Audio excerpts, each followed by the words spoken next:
1 year has now passed since the battle in Old Miltian space.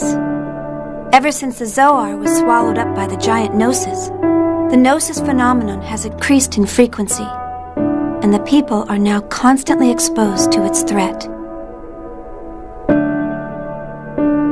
Yet, despite the large number of star systems that have been destroyed by the Gnosis, people continue to resist, refusing to cooperate with each other, and engaging in one pointless conflict after another.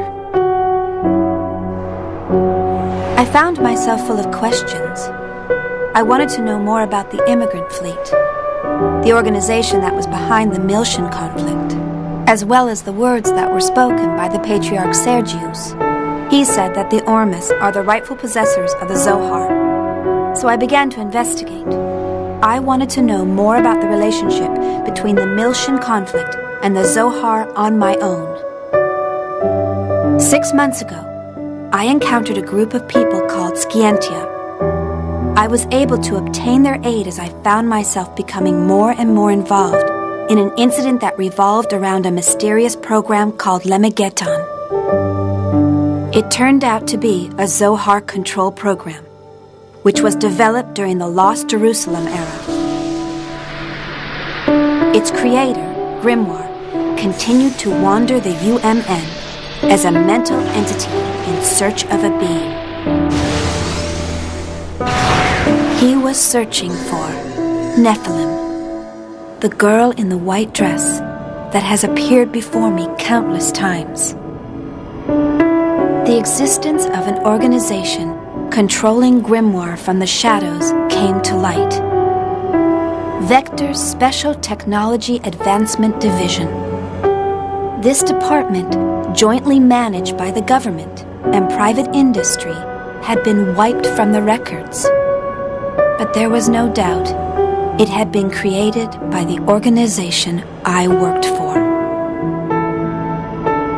Vector also had contact with the UTIC organization, and the UTIC organization was connected with Ormus.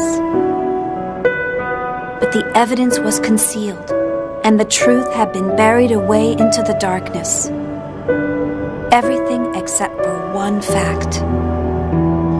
I found out the name of the individual who was in the lead position at that time in the management office.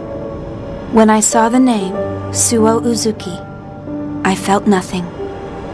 No surprise, no sadness, and no anger. To be honest, I felt nothing at all. Somewhere in my heart, I think that I must have expected it.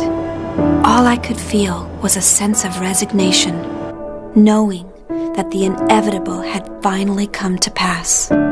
And I decided to quit my job at Vector.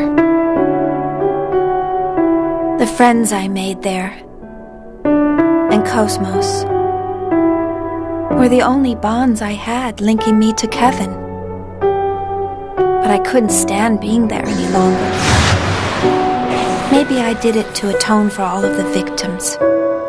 Maybe it was to strike back at my late father, who had abandoned my mother. No, it wasn't for either of those reasons. It was probably that I